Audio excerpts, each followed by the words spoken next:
We're able to live because of the hard work of our farmers. I insist to my soon-to-be father-in-law, but my words fall on deaf ears. He mocks farming as a job that's not profitable. He even laughs, challenging me to show him the life of a farmer. Fine, let him see my family farm. He'll regret his words soon enough. My name is Henry. I used to work in sales, but when my dad's health deteriorated, I took over the family farm.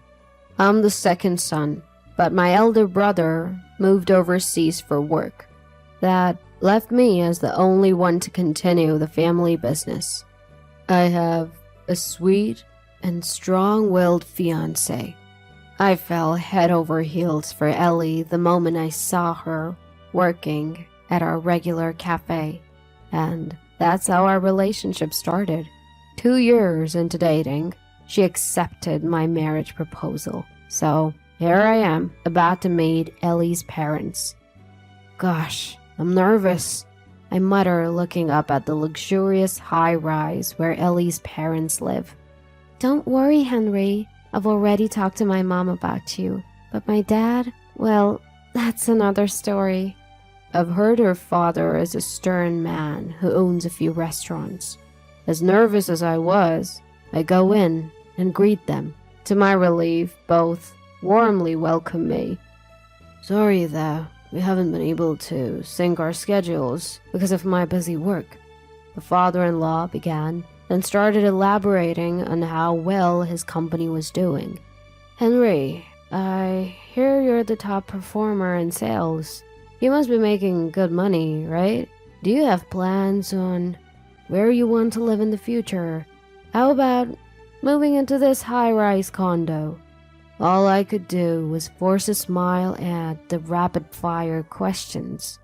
You're being rude to Henry, said the mother-in-law as she served the tea. Thank you. This tea is quite good. The delicious flavor helped ease my tension. Oh, I'm glad you like it.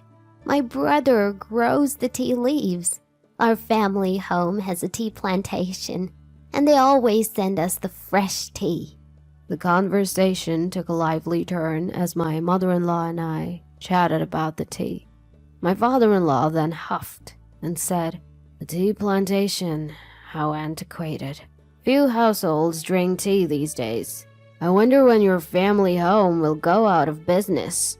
His disparaging remark about her family home left my mother-in-law looking downcast. I had heard somewhere that tea plantations aren't as profitable as they used to be. It's labor-intensive work that requires skill and, above all, manpower. Still, seeing my mother-in-law so disheartened, I couldn't keep my mouth shut. We owe our livelihood to the farmers who work hard to produce our food. We're able to live thanks to the people who grow crops. The same is true for tea. I'm sure many people find comfort in the delicious taste of this tea. At my words, my father-in-law scowled. I seemed to have put him in a bad mood. The timing couldn't have been worse, but I took a deep breath and blurted out, I've decided to quit my job and take over the family farm. I've decided to protect the land that's been passed down through the generations.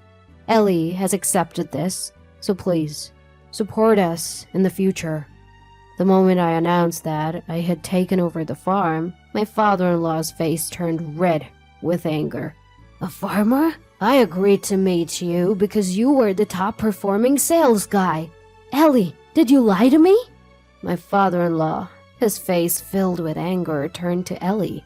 I've tried to talk to you about this many times, but you were too busy. Besides, Mom supports our decision, Ellie said, sighing. She must have known it would come to this. Upon hearing that I had switched from my job to farming, my father-in-law's attitude changed dramatically. It was a parade of prejudice against farmers. How dare a poor person living in an old house talk about getting married? It's embarrassing to tell people that my daughter's husband is a farmer and so on. When asked what I was growing, I answered mainly cherry tomatoes. and he exclaimed, "Cherry tomatoes? They don't seem to make much money and there's no future in them."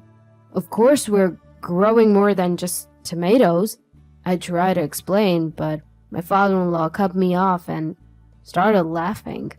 "Growing a variety of vegetables is proof that you're not making a profit." He dismissed whatever I said. My father-in-law started a restaurant business at a young age and was successful, so he's particular about profits. Although I've just taken over the farm, I've certainly been considering profits. But as I tried to discuss this, my father-in-law shook his head dismissively. He didn't expect much from me. "I'd like to see what life as a farmer is like. Is your house a shack? Are your parents wearing overalls and straw hats while working? Maybe I should meet them next time." I was getting angry at him making fun of my house and parents, but the one who protested angrily was Ellie. "I can't believe you're making fun of farmers. I'm ashamed to be your daughter." At Ellie's words, my father-in-law was enraged and slapped her on the cheek. My mother-in-law was angry that he had raised his hand against her daughter. Ellie, with tears from the pain, turned the situation into complete chaos. "You're living in this high-rise condo thanks to me. Be grateful. I don't care who a daughter like you marries." I took Ellie, who was sobbing, and left my in-laws' house. I couldn't forgive my father-in-law for making fun of farming and for hitting Ellie. "Hello, it's Henry. I'll be bringing my fiancée and her parents next time." I called my father and reported every word of my father-in-law's remarks. "He runs restaurants, doesn't he? What's the name of it?" he asked, so I told him my father-in-law's name and the name of the restaurants he runs. "I have an idea, so wait for me." I asked what he meant by an idea, but he said he was still uncertain and hung up the phone. After a while, my father called back. After hearing from my father, I immediately went to meet some people. Later, Ellie and I went to greet my mother-in-law again. She apologized for my father-in-law's arrogant attitude.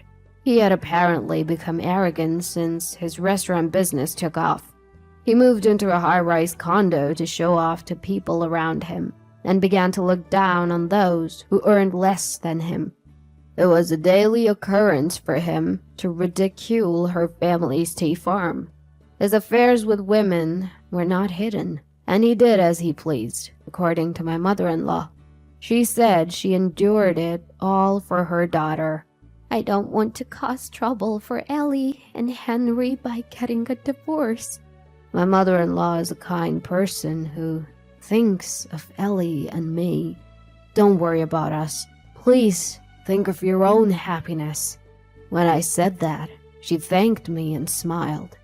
"I want to help my brother who inherited our family's tea farm.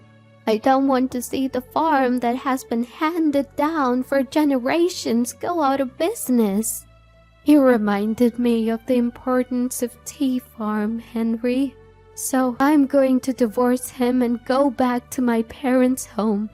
It seemed that my mother-in-law's resolution was already made.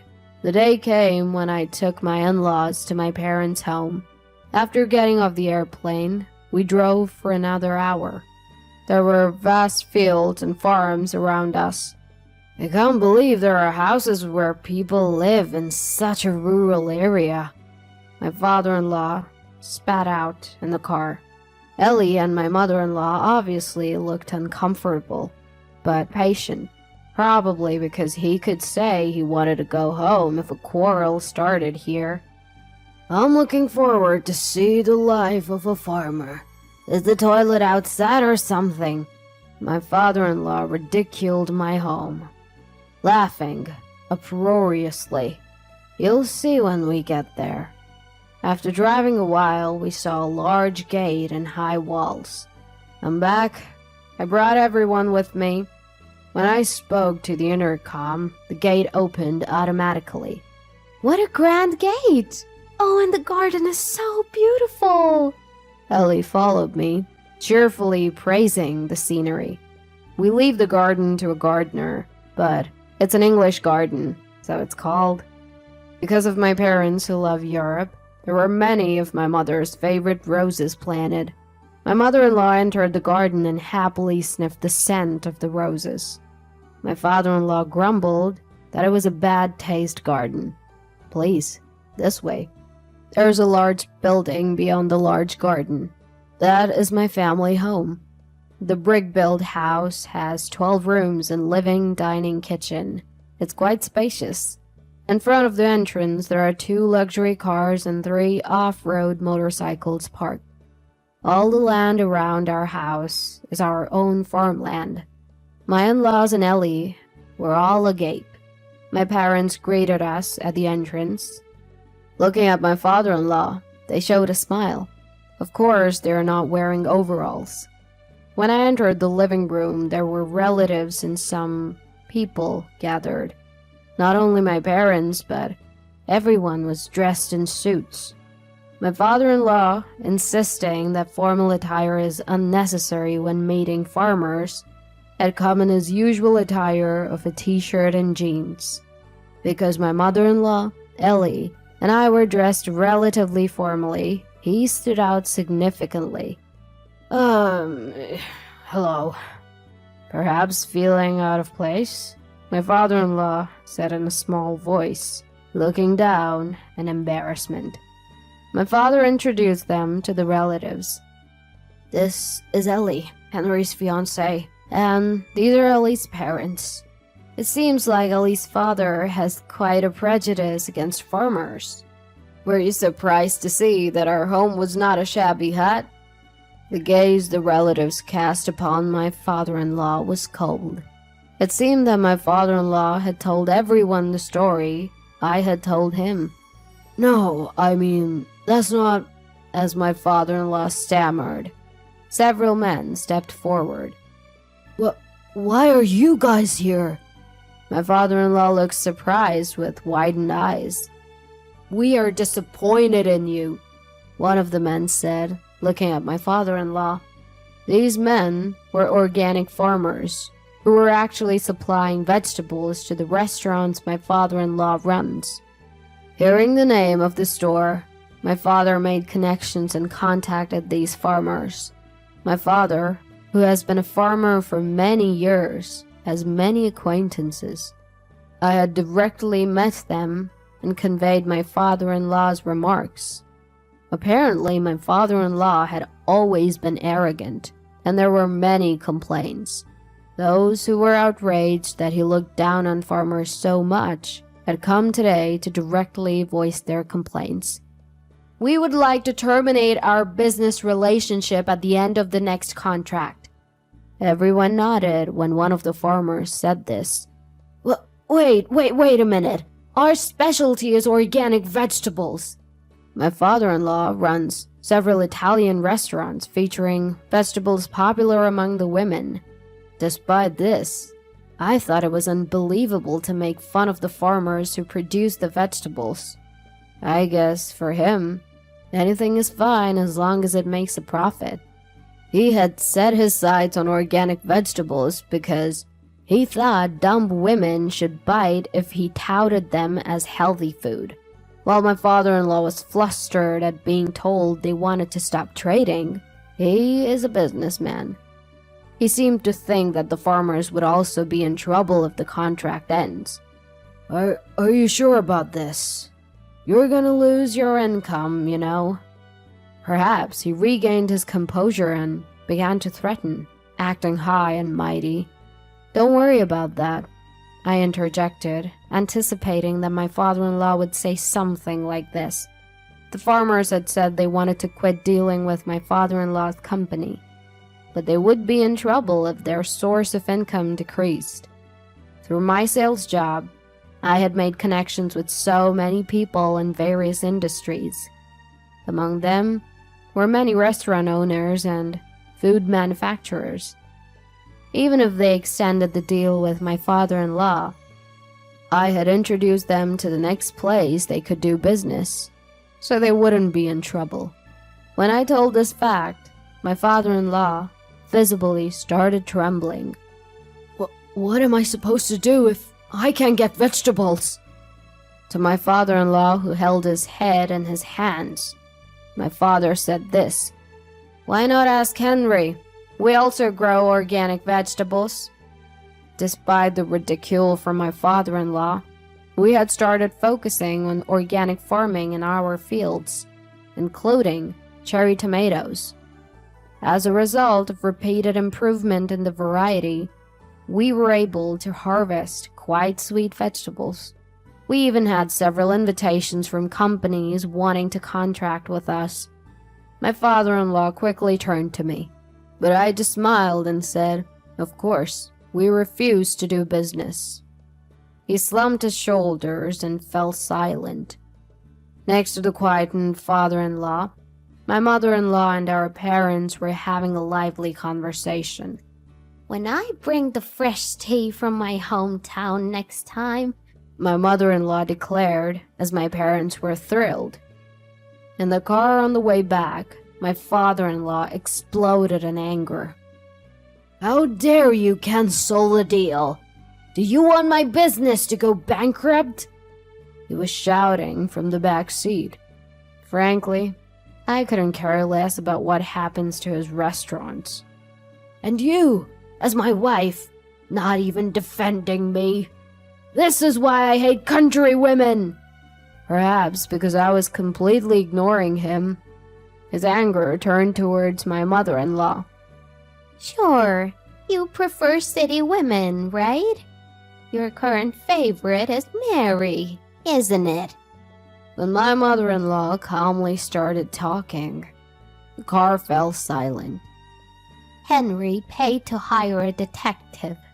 You didn't hide it at all, so the evidence was easy to obtain. Please take care of the divorce documents and the alimony payments." My father-in-law turned pale at her words. "Divorce? What are you saying? How do you plan to survive without my earnings?" She told him she planned to work on the tea farm her brother inherited after the divorce. Then my father-in-law smirked and said, "Isn't that tea farm on the verge of bankruptcy? Fine, I'll divorce you. It's better to live with a young woman than an aging wife." Then, no one spoke a word, and a heavy silence filled the car. When we arrived at the airport, not wanting to be together any longer, my father-in-law headed towards the gate alone. Ellie, looking at her father's back, muttered sadly, "To think such a man as my father." "I think your father will definitely regret his choice," I said, pulling Ellie's shoulder towards me. A few days later, my in-laws' divorce was finalized. Due to the evidence of his affair, he was fully liable. He seemed to have nearly forced my mother-in-law, saying, "I'll give you money, just leave." Ellie and I were angry when we heard the story, but my mother-in-law was laughing, saying it was okay since she got a lot of money. $50,000 in alimony from my father-in-law, and $15,000 in alimony from his mistress. She plans to use this money to revive the tea farm. While my father-in-law was enjoying himself at his high-rise condo with his mistress, her husband barged in, turning the place into a battlefield. Yes, my father-in-law's mistress was a married woman. We had known that when we had the detective investigate, so we thought it wouldn't end well. My father-in-law, who was also being sued for alimony by his mistress's husband, must have learned his lesson about women. Even after that, it seems like he's still living alone in his high-rise condo. His bad reputation spread among the farmers, and the number of farms willing to do business with him drastically decreased. That led him to close his branches, which were centered around organic vegetables. Perhaps feeling lonely, I heard that letters from my father-in-law occasionally arrive at my mother-in-law's parents' house. The content is pathetic. asking her to come back because he's lonely. At first, my mother-in-law was reading the letters, but now she says she just throws them away without opening them. Once he called, she cut him off, saying, "If you're lonely, why don't you move out of the high rise?" We laughed when we heard that from her. We don't know whether he couldn't stand living alone in a large room or whether his business went under and he couldn't afford to live in the high rise anymore. But we heard that he moved to a small apartment. I've been extremely busy since I took over the farm, but having Ellie with me is a big support. She probably never thought she'd become a farmer's wife when we were dating. Yet, she came with me without a word of complaint, so I have nothing but gratitude for her. I think I like farming. It must be my mom's blood. Ellie, laughing, is adorable. A year later, we had our wedding. It was a grand ceremony, but my father-in-law was not there. He must be sad that he couldn't attend his only daughter's wedding. From my mother-in-law, we received freshly packed new tea, saying she wanted us to serve it to the guests. Thanks to my mother-in-law's help, the tea farm, which was on the verge of bankruptcy, seemed likely to turn a significant profit. Their tea is still fragrant and delicious as always.